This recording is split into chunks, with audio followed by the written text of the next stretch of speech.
But I'd like to just begin by looking at verses 17 to 24.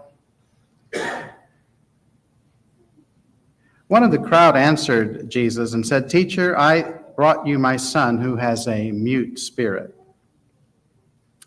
And wherever it seizes him, it throws him down. He foams at the mouth, he gnashes his teeth and becomes rigid.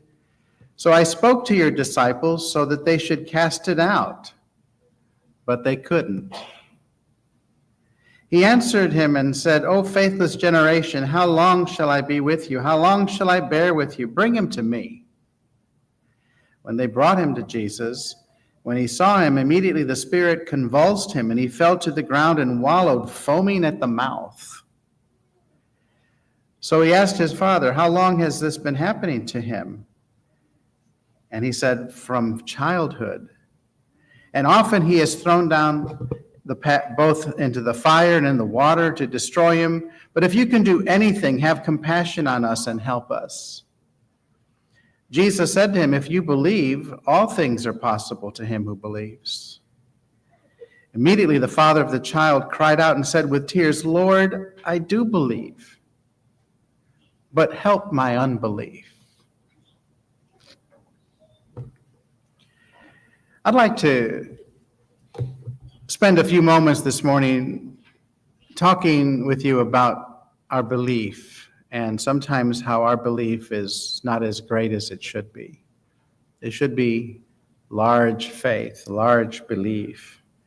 Sometimes we have small belief, small faith. In fact, there's a Greek word for this.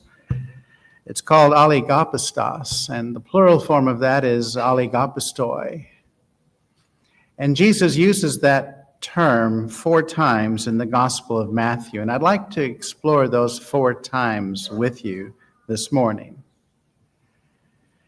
Basically, "O ye of little faith." That's what the term means, little faith, small faith. And Jesus came to admonish us to have large faith, big faith, not the small kind. And so we'll talk a little bit about some of the things that get in our way. In Matthew's gospel, he uses this term 4 times, as I mentioned, and I think that these 4 times can be helpful for us to think about such things as worry and fear and doubt, as well as the lack of proper thinking. And so those are 4 occasions that I'd like for us to think about this word of small faith. And the first one is found in Matthew's Gospel, chapter 6. And we were looking at this in our morning class a few moments ago.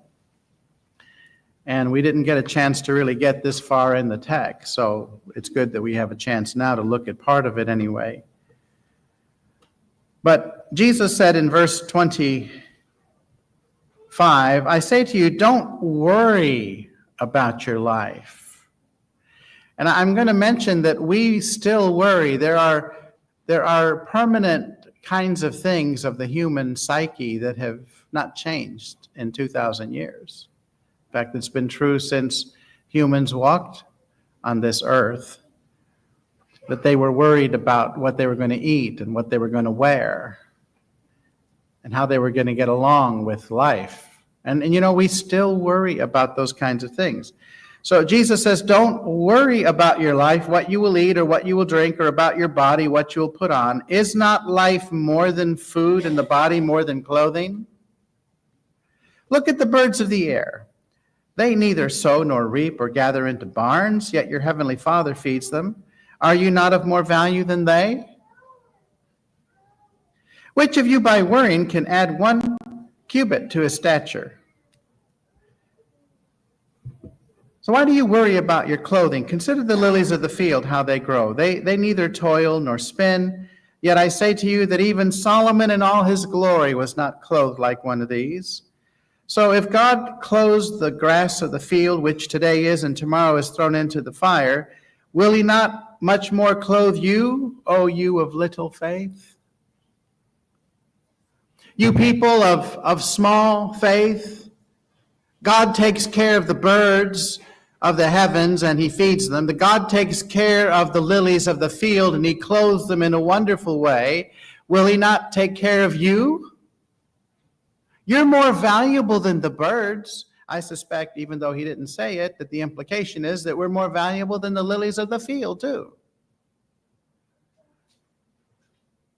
But the point is that by worrying, we can't add one bit to our lives. We can't add a measure of stature. We can't get taller. If we think we're too short, if we worry about it, I need to be 2 inches taller, 3 inches taller. You can't get there by worrying about it. That's not going to help. And you're just going to have to live with that situation, I think.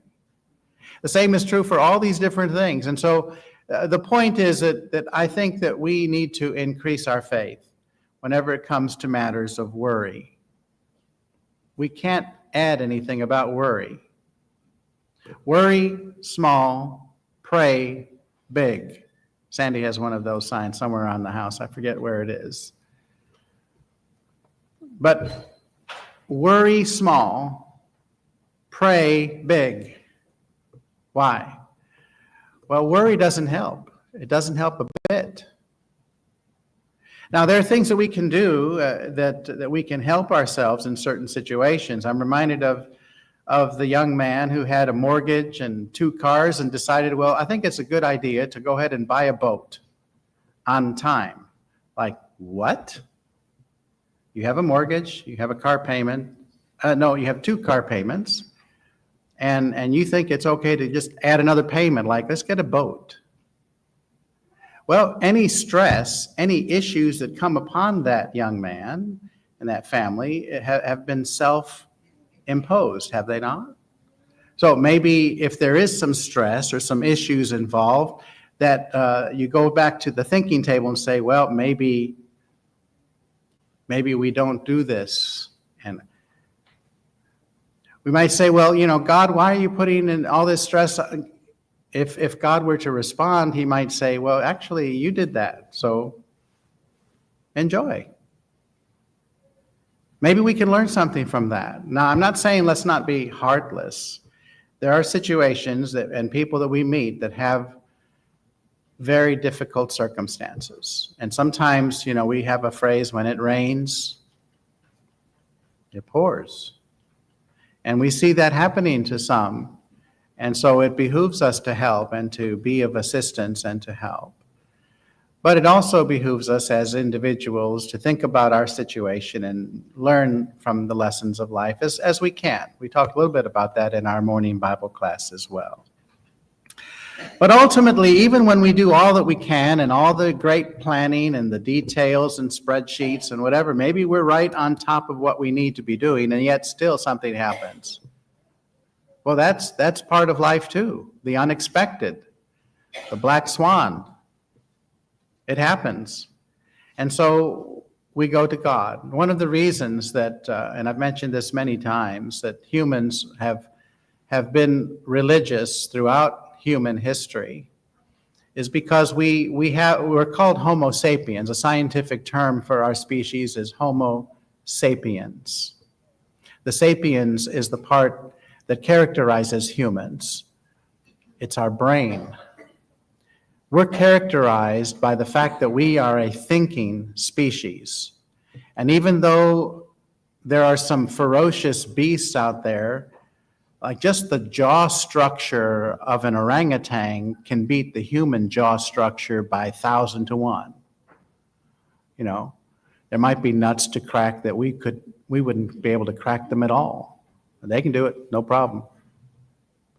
Or consider the teeth and the ferociousness of a lion or a tiger or some predator. We're very at an extreme disadvantage about that. But the fact that we can think about that situation is what characterizes humans. We decide, I better be careful if I'm in the presence of one of those. So we might bring a gun or a bazooka or something, or we might decide, let's not go in that Serengeti right now. Maybe I'm not prepared for that. And so what characterizes humans is the ability to think. But still, things happen that are beyond our control, and humans have been religious throughout human history because of the fact that we need to have something to help us when we are unable to help ourselves. Man doesn't live by bread alone, but by every word that proceeds from the mouth of God. And so spiritual reality, spiritual truth is something that we pursue. And we, by faith, understand that God's word, the Bible, has been revealed to us. There's a process by which that happened, but it has come to us, and now we can read it, we can appreciate its meaning, and we can improve. We can learn from it and grow closer to God and closer to one another by the things that we study, which is why we examine its content so carefully here at Citrus Park. And so the first thing that I would say is, if you're having small faith issues, is to cast your cares on God, because he can take care of you. Cast all your burdens upon him, because he cares for you. And we can worry small, and we can pray big. Secondly, if we go to chapter 8 of the same gospel, notice in verse 23, when Jesus got into the boat, his disciples followed him, and suddenly there was a great storm that arose on the sea, so that the boat was covered with the waves, but Jesus was asleep. And his disciples came to him and woke him up and said, "Lord, save us, for we're perishing." And Jesus said to them, "Why are you fearful, O you of little faith? O you of small faith?" Here's that word again, oligopistos, in the plural form, oligopistoi. "Why are you fearful?" And he arose and rebuked the winds and the sea, and there was a great calm. And the men marveled, and they said, "Who can this be, that even the winds and the sea obey him?" That's an excellent question. And the obvious answer is, he's no mere human. Yes, he has the likeness of a human, and he can bleed like a human, and he can consume food like a human, which he did in their presence many times, even after his crucifixion and resurrection.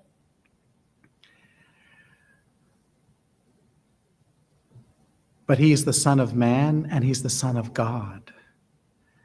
And heaven came down to show us what God is like. Philip said, "Lord, just show us the Father, and that's all we need." Have I been with you so long and you don't understand this? He that has seen me has seen the Father. Isaiah talked about Emmanuel coming. The virgin shall conceive and bring forth a son, and shall call his name Emmanuel, which in Hebrew, of course, means God is with us. Imanu. With us, El, God. God is with us. The Bible gives us hope. It gives us an assurance that we're not alone in the universe, and that we don't need to be afraid, even though there are storms of life all around us. And of course, in Florida, there are hurricanes sometimes. And we're in hurricane season right now. And some neighborhoods are just recovering from last year's storm. But there are times when we have to cast our cares upon God and realize that we need to have large faith and small worry and small fear and large hope, because God is with us and can help us. There are things in life that worry us and make us afraid. Just yesterday, we're planning a trip that's going to bring us to the city of Buenos Aires sometime in the future. And Sandy says, "Is that a safe city?" Well, it used to be, and it's getting better now, and there's been times when it's been difficult. And so obviously, if we decide to visit, we'll have to be careful. And there's times to plan, and there's times to take precautions. But worry and fear is, I don't think, the solution. We can take our precautions and we can pray to God, and we can visit with confidence.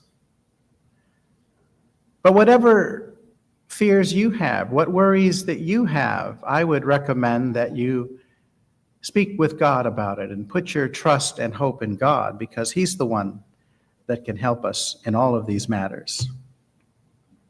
In chapter 14, the third example of Matthew's gospel is found in this text, and I'd like to explore this just a moment with you here.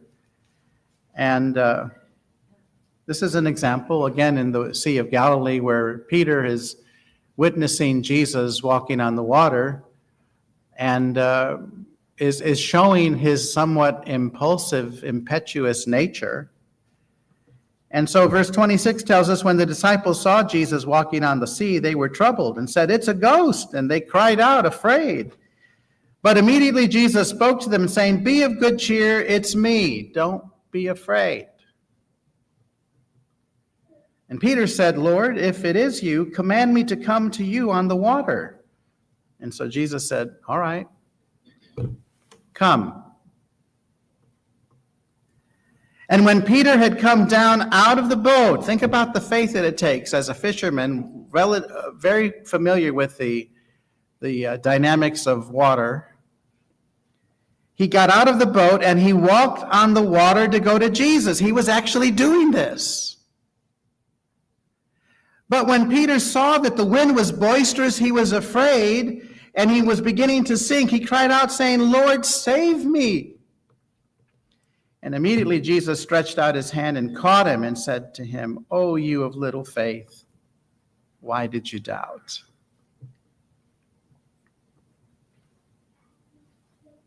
You know, there are times when people understand their predicament rather clearly, and they realize that as hard as they try and as disciplined as they may be, that there are things in life that they just don't seem to be able to plan for or master, that life is difficult.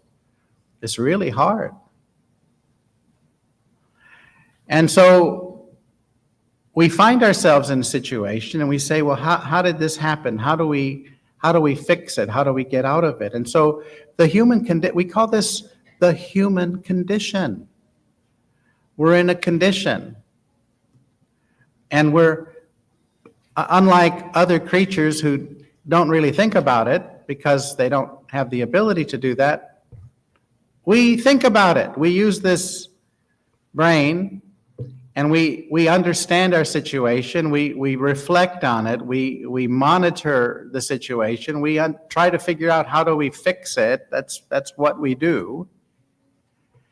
And the answer is that you trust God for those things that you can't do. It's like the prayer, give me the wisdom to understand the things that I can change and to acknowledge the things that I can't, and the wisdom to know the difference. All of these things are important for us to understand. Oh, ye of little faith. You had the faith, Peter. You were beginning to get the right answer, and yet you doubted. And so that's part of the lesson that Jesus is giving to us, that there are times when we worry, there's some times when we have fear, and there are times when we have doubt. And this is the same example that we read a moment ago from Mark's Gospel in chapter 9, when the father was speaking about his sick child. Now, the text talks about this as being a demon that was inside him. The types of symptoms that he had might be similar to epilepsy that we might recognize in a medical term today. I don't know what the situation was similar to, but the fact of the matter is that he convulsed, he wallowed, he foamed at the mouth. How long has this been happening? Since he was a child. And he's often been thrown into the fire and the water, and the father said, "Please have compassion on us." And Jesus said, "If you can, all things are possible to him who believes." And the answer is classic, and it fits all of us at some point in time. Lord, I do believe, but help my unbelief. There's still that little bit of unbelief that's lingering. And we all go through that at some point in time, maybe several points of time. Several situations come up and we have these doubts. And so we deal with that. Lord, help my unbelief. I do believe, and I understand the necessity for faith. But there are times when I have difficulties, and help me in those times. And that's one of the reasons that we study together so much, is to give us some way in which to grapple with some of these issues. And God will give us what we need. Remember doubting Thomas? Unless I put my finger in his side, I will not believe. And so Jesus said to Thomas, all right, give me your finger, put it in here. What do you think now? Thomas said, my Lord and my God.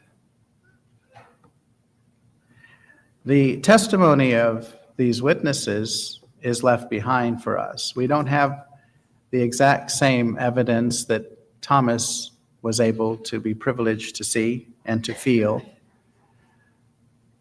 but we have their testimony. And we also have the Apostle Paul. Think about that. This person who started his early adulthood persecuting the Christian movement with every ounce of energy he had. And then he saw this light, and he suddenly transformed his life to where he was preaching Jesus. Now, how does that happen? Well, of course, he signed a $10 million contract, 10 shekels, 10 million shekels contract. No. Simon & Schuster gave him a book deal. No, he didn't do that. So he wasn't in it for the movie rights, the movie script, the book rights. He put it on Fund Me account or PayPal account or Buy Me a Coffee or whatever. And did he do it for that reason? No. So why did Paul transform his life? Answer that question. What motivated him to do that? And the answer from the text is that he saw the light and he understood. The last example is found in chapter 16 in Matthew's Gospel. And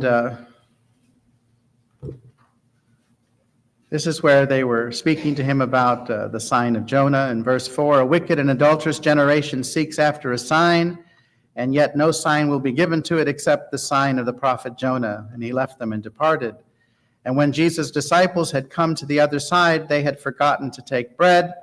And Jesus said to them, take heed and beware of the leaven of the Pharisees and the Sadducees. And then they reasoned among themselves, saying, well, is it because we've taken no bread that he's talking about the leaven of the Pharisees? And Jesus, being aware of that, said, oh, you of little faith, why do you reason among yourselves like this, because you have bought no bread? Don't you understand? Or don't you remember the 5 loaves or the 5,000 and how many baskets you took up afterwards? Or the 7 loaves and the 4,000 and how many large baskets you took up? Don't you remember those miracles? How is it that you don't understand that I did not speak to you concerning bread, physical, material loaves of bread, but beware of the leaven of the Pharisees and the Sadducees? That is the doctrine, the teaching of the Pharisees and Sadducees. And you know what this teaches us is that the Bible is filled with figurative language and poetry. And there are some things that we are not meant to take literally, but we are meant to take in a symbolic way. Just like when Jesus said, this is my body, which is for you.